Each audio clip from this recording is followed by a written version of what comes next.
नमस्ते। पाकिस्तान यानी एक ऐसा देश जहां आजादी के बाद से ही किसी न किसी गलत वजह के कारण कोहराम मचता ही रहता है।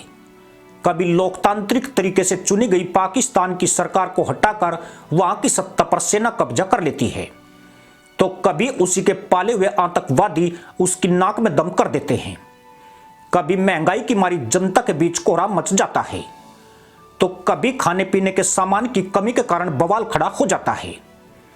एक बार फिर पाकिस्तान में कोहराम मचा हुआ है और इसका कारण है वहां का जुडिशल सिस्टम।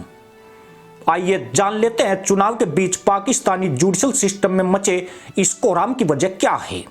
जुडिशियल कू एक शुरू हुआ था इफ्तिखार चौधरी के दौर में। इफ्तिखार चौधरी ने एक इलेक्टेड प्राइम मिनिस्टर को डिस्क्वालीफाई कर दिया 5 साल के लिए। इफ्तिखार चौधरी ने रिक्विडिक के लिए एक फैसला दिया था। उस फैसले के बाद पाकिस्तान पे पेनल्टी आई कि $6 अरब पाकिस्तान पे करेगा। इफ्तिखार चौधरी के बाद एक और साहब आए, जस्टिस साकिब निसार साहब। इस आइन में कहां लिखा है कि जी एक चीफ जस्टिस साहब जो है वो आएंगे, वो डैम बनाएंगे। फिर उसने क्या किया, डॉक्टर इमरान साहब पीटीआई के रुकन है, उन्होंने एयरपोर्ट पे अपनी लैंड क्रूजर से उतरे और एक गरीब आदमी को थप्पड़े मारना शुरू कर दी। साकिब निसार साहब का कराची का दौरा हुआ, बोले बुलाओ इस एमपी को। कौन एमपी है? बुलाया उसको। बोला जी तुमने थप्पड़े मारी है? उसे बोला हाँ मारी। बोले 5 लाख रुपए तुम डैम फंड में जमा कराओ, तुम्हें छोड़ दिया गया। पाकिस्तान के कौन से आइन या कानून में लिखा है कि किसी गरीब को जूते मारो, 5 लाख रुपए दो डैम फंड में और आपको रिहा कर दिया जाएगा? फिर उसी साकिब निसार ने क्या किया, जो 2018 के इलेक्शन हुए, जिस तरह से धांधली हुई, इनसे कसम खिलवा के पूछे कि 2018 के इलेक्शन में इनको पता था कि इलेक्शन लड़ी कैसे जाती है। ये तो सिर्फ नॉमिनेशन पेपर जमा कराए, दूसरे दिन इलेक्शन के सेकंड पता चला जीत गए। फिर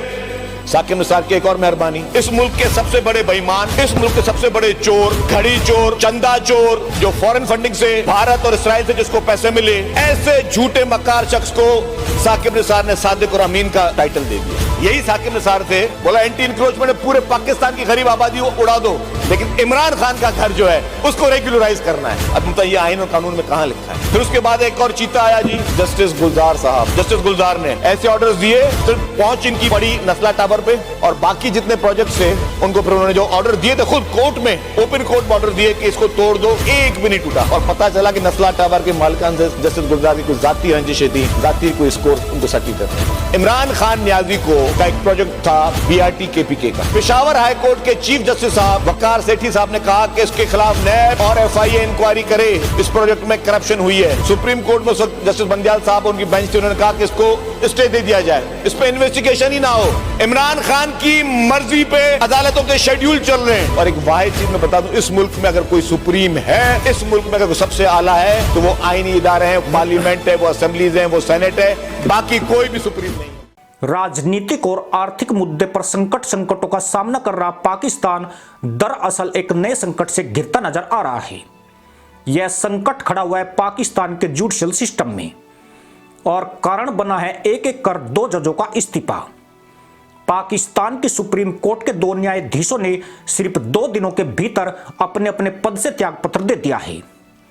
पहले इस्तीफे पर तो किसी का ध्यान इस ओर नहीं गया, पर जब सुप्रीम कोर्ट के न्यायाधीश जस्टिस इजाजुल एहसान ने भी त्यागपत्र दिया तो पाकिस्तान समेत पूरी दुनिया में इसकी चर्चा शुरू हो गई।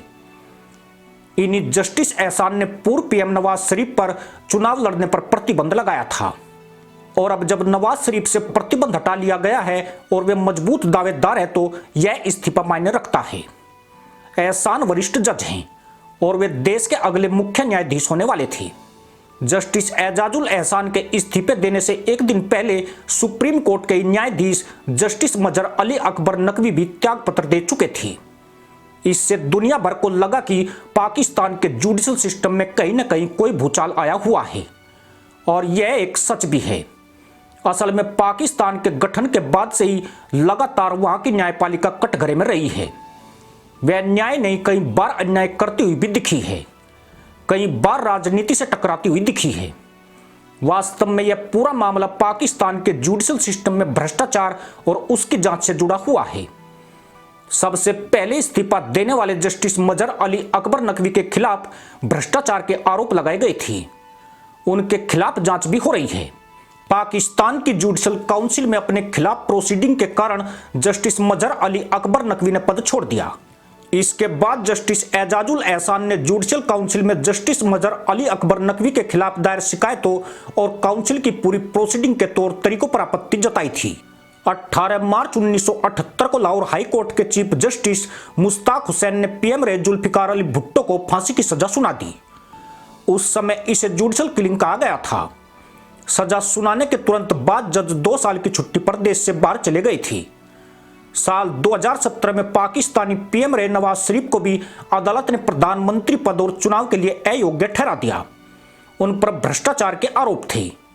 जिस जज आसिफ सईद ने नवाज शरीफ को अयोग्य ठहराया उसे बाद में पाकिस्तान का चीफ जस्टिस बना दिया गया। आज फिर नवाज शरीफ चुनाव मैदान में है और न्यायपालिका ने उनसे प्रतिबंध हटाया है। एक और पाकिस्तानी चीफ जस्टिस चौधरी के भी कई कारनामे चर्चा में रहे हैं। उन्होंने गिलानी को अपदस्थ कर दिया था। तब गिलानी देश के प्रधानमंत्री थे। उन पर अदालत की तौहीन का मामला बनाया गया था। परवेज मुशर्रफ ने चौधरी को इस्तीफा देने को कहा और वे नहीं माने तो हाउस अरेस्ट कर दिया गया। तब इनकी बहाली के लिए पाकिस्तान के वकीलों ने आंदोलन चलाया था और फिर सरकार ने उन्हें बहाल किया था। चौधरी पाकिस्तान में सुए मोटो जज के नाम से बदनाम थे। ये घटनाएं इस बात का प्रमाण है कि पाकिस्तानी न्यायपालिका और राजनीति का एक गठजोड़ है जो एक दूसरे के खिलाफ समय समय पर इस्तेमाल करते होते आए हैं। इसी के साथ अनुमति दोस्तों, जय हिंद, वंदे मातरम।